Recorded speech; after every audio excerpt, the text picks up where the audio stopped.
കർത്താവ് നിങ്ങളോട് കൂടെ അങ്ങേ ആത്മാവോടും കൂടെ. വിശുദ്ധ മത്തായി അറിയിച്ച പരിശുദ്ധ സുവിശേഷത്തിൽ നിന്ന്. കർത്താവേ, അങ്ങേക്ക് മഹത്വം. അധ്യായം 13, 54 മുതലുള്ള തിരുവചന ഭാഗം. അക്കാലത്ത് യേശു സ്വദേശത്ത് വന്ന് അവരുടെ സിനഗോഗിൽ പഠിപ്പിച്ചു. അവർ വിസ്മയഭരിതരായി ചോദിച്ചു, ഇവനീ ജ്ഞാനവും ശക്തിയും എവിടെ നിന്ന്? ഇവനാ തച്ചൻ്റെ മകനല്ലേ? മറിയമല്ലേ ഇവൻ്റെ അമ്മ? യാക്കോബ്, ജോസഫ്, ശിമിയോൻ, യൂദാസ് എന്നിവരല്ലേ ഇവൻ്റെ സഹോദരന്മാർ? ഇവൻ്റെ സഹോദരിമാരെല്ലാം നമ്മുടെ കൂട്ടത്തിലുണ്ടല്ലോ. പിന്നെ ഇവന് ഇതെല്ലാം എവിടെ നിന്ന്? അവർക്ക് അവനിൽ ഇടർച്ചയുണ്ടായി. യേശു അവരോട് പറഞ്ഞു, പ്രവാചകൻ സ്വദേശത്തും സ്വഭവനത്തിലുമല്ലാതെ മറ്റെങ്ങും അപമതിക്കപ്പെടുന്നില്ല. അവരുടെ അവിശ്വാസ നിമിത്തം അവൻ അവിടെ അധികം അത്ഭുതങ്ങൾ പ്രവർത്തിച്ചില്ല. കർത്താവിൻ്റെ സുവിശേഷം. ക്രിസ്തുവേ, അങ്ങേക്ക് സ്തുതി.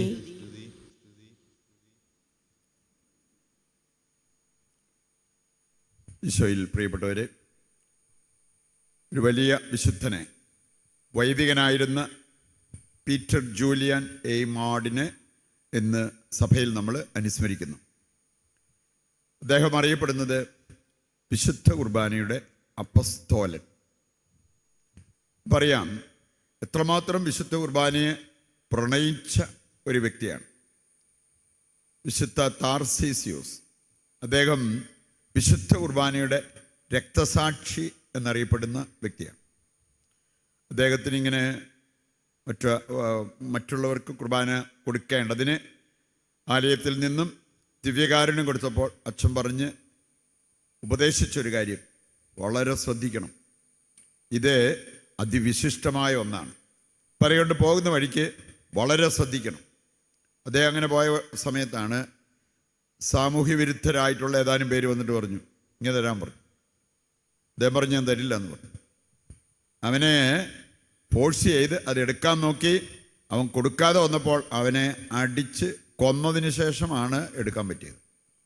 ദിവ്യകാരുണ്യത്തിന് വേണ്ടി മരിക്കാൻ പോലും റെഡിയായ ഒരു വ്യക്തി.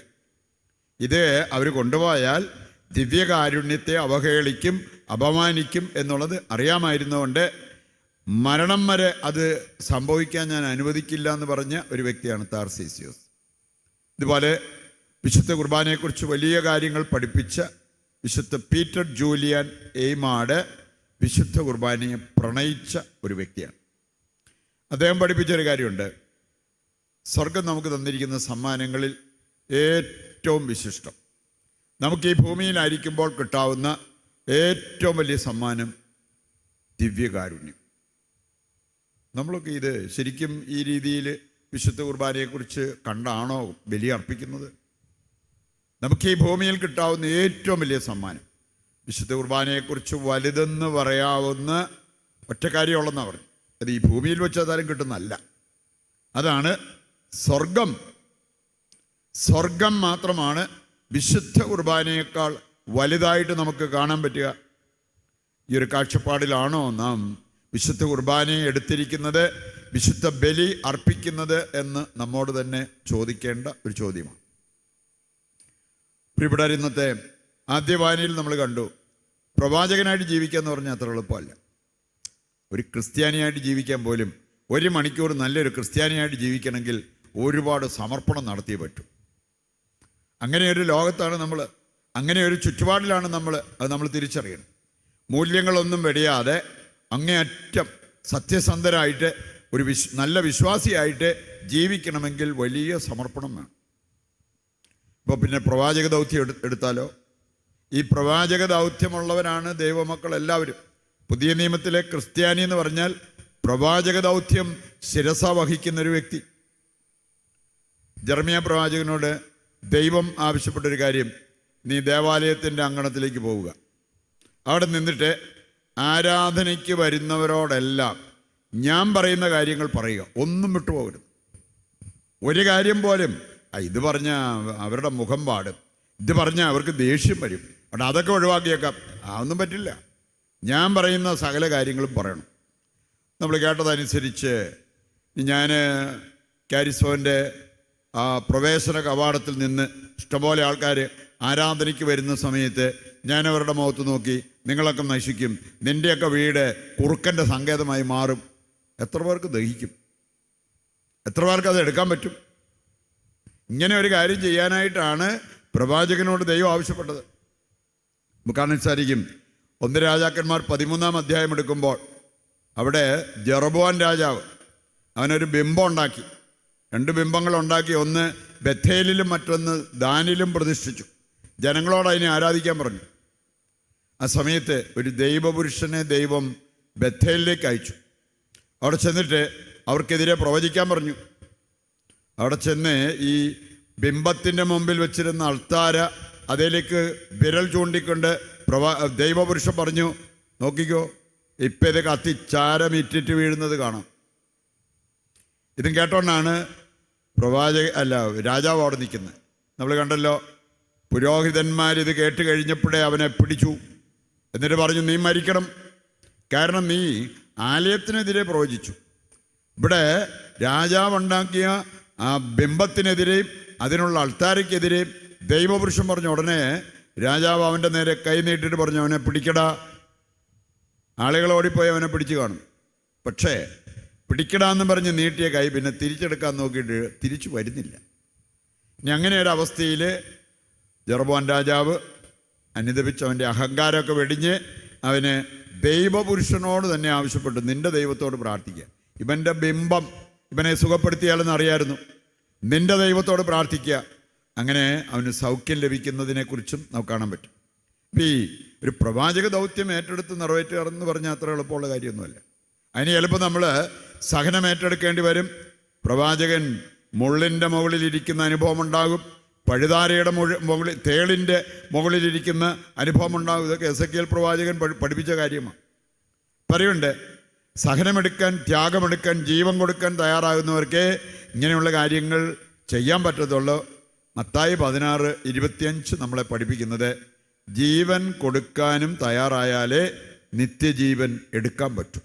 അവിടെ ഞാൻ പറഞ്ഞ ഒരു നല്ല ക്രിസ്തീയ ജീവിതം നയിക്കണമെങ്കിൽ അതിന് ഒരുപാട് സമർപ്പണത്തിൻ്റെ ആവശ്യമുണ്ട് എന്നുള്ളത് കർത്താവ് തന്നെ നമ്മെ പഠിപ്പിക്കുന്ന ഒരു കാര്യമാണ്. ഇന്നത്തെ സുവിശേഷ ഭാഗം 2 കാര്യങ്ങൾ നമ്മളെ ഓർമ്മിപ്പിക്കുക. നമ്മുടെയൊക്കെ ജീവിതത്തിൽ ദൈവം പ്രവർത്തിക്കുന്നതിന് തടസ്സമാകാവുന്ന 2 പ്രധാനപ്പെട്ട കാര്യങ്ങൾ.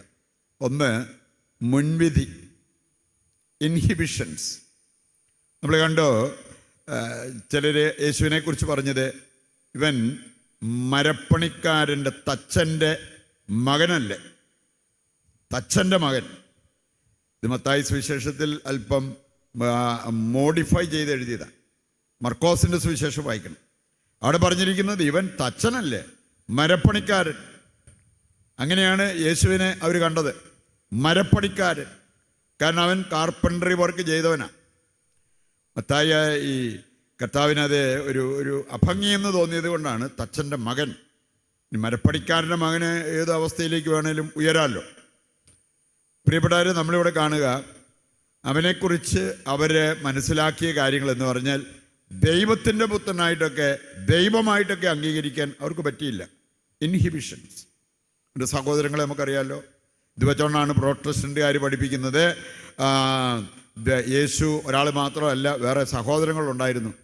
ശരിക്കും ബൈബിളിൽ ഇവിടെ സഹോദരങ്ങളെന്ന് പറയുമ്പോൾ അദ്ദേഹം ഒരേ മാതാപിതാക്കളുടെ മക്കളായിരിക്കണമെന്നില്ല. കസിൻസ്, ഫസ്റ്റ് കസിൻസ്, അവരെയും സഹോദരങ്ങളെന്ന് നമ്മൾ പറയാറുള്ളതാണ്. അപ്പം അതുകൊണ്ട് ഇവിടെ നമ്മൾ കാണുന്നു, ഇവർക്ക് ഈ മുൻവിധി ഉണ്ടായിരുന്നത് കൊണ്ട് അവർക്ക് കിട്ടാമായിരുന്ന രക്ഷ കിട്ടാതെ പോയി. രണ്ടാമതൊരു കാര്യം നമ്മൾ കാണുന്നുണ്ട്. ഇന്നത്തെ സുവിശേഷ ഭാഗം അവസാനിക്കുന്നത് അവരുടെ അവിശ്വാസം മൂലം അവിടെ അവന് അധികം ഒന്നും പ്രവർത്തിക്കാൻ പറ്റിയില്ല. ദൈവം പ്രവർത്തിക്കുന്നത് എപ്പോഴാണ്? ദൈവം പ്രവർത്തിക്കുന്നത് നമ്മളൊരാളുടെ അടുത്ത് ചെല്ലുമ്പം അവരുടെ കഴിവനുസരിച്ചൊന്നുമല്ല, അടുത്തേക്ക് വന്ന വ്യക്തിയുടെ വിശ്വാസം അനുസരിച്ചാണ്. പറയുകൊണ്ട് നമ്മൾ ബൈബിളിൽ കാണുന്നുണ്ട്, അങ്ങനെയുള്ള വിശ്വാസം കണ്ട ഏതൊരു വ്യക്തിക്ക് വേണ്ടിയും കർത്താവ് പറഞ്ഞൊരു കാര്യം, നിന്റെ വിശ്വാസം വലുതാണ്, നീ ആഗ്രഹിച്ചത് നിനക്ക് സംഭവിക്കട്ടെ. മർക്കോസ് 9:23 വായിച്ചാൽ അവിടെ പറഞ്ഞിരിക്കുന്നൊരു കാര്യമുണ്ട്. വിശ്വസിക്കുന്നവർക്ക് സകലതും സാധ്യമാണ്. നമുക്കതുകൊണ്ട് ഈ വല്ലവരെയും കുറ്റപ്പെടുത്തി ന്യായീകരിച്ച് നടക്കുന്ന പരിപാടി നിർത്തിയിട്ട് വിശ്വാസത്തിൽ വളരാനായിട്ട് നമുക്ക് തീക്ഷ്ണമായിട്ട് ആഗ്രഹിക്കുകയും പ്രാർത്ഥിക്കുകയും അതിനായിട്ട് പ്രവർത്തിക്കുകയും ചെയ്യാം. കാരണം നിൻ്റെ വിശ്വാസം വലുതാണെങ്കിൽ നീ ആഗ്രഹിച്ചത് നിനക്ക് സംഭവിക്കും. നീ ആഗ്രഹിച്ചത് നിനക്ക് സംഭവിക്കാതെ പോയെങ്കിൽ അതിന് കാരണക്കാർ മറ്റുള്ളവരെന്ന് ചിന്തിക്കുന്നതിനേക്കാൾ ആദ്യം ഞാൻ എന്നിലേക്ക് തന്നെ തിരിയണം. എൻ്റെ വിശ്വാസത്തിൻ്റെ വലിപ്പം ഞാൻ തിരിച്ചറിയണം. ഈ കാര്യമാണ് ഇന്നത്തെ സുവിശേഷ ഭാഗം നമ്മളെ പ്രത്യേകമായിട്ട് പഠിപ്പിക്കുന്നത്. അത് ഹൃദയത്തിലേക്ക് ഏറ്റെടുത്ത് അതനുസരിച്ച് നമ്മുടെ ജീവിതം ക്രമീകരിച്ച് മുമ്പോട്ട് പോകുവാൻ വേണ്ട കൃപയ്ക്കായി പ്രാർത്ഥിക്കാം. വിശുദ്ധ കുർബാനയെ പ്രണയിക്കുന്നവരും വിശുദ്ധ കുർബാനയോടുള്ള ഭക്തി പ്രചരിപ്പിക്കുന്നവരായി മാറുവാൻ വിശുദ്ധ പീറ്റർ ജൂലിയാൻ എയ്മാഡിൻ്റെ മാധ്യസ്ഥം തേടി നമുക്ക് പ്രാർത്ഥിക്കുകയും ചെയ്യാം.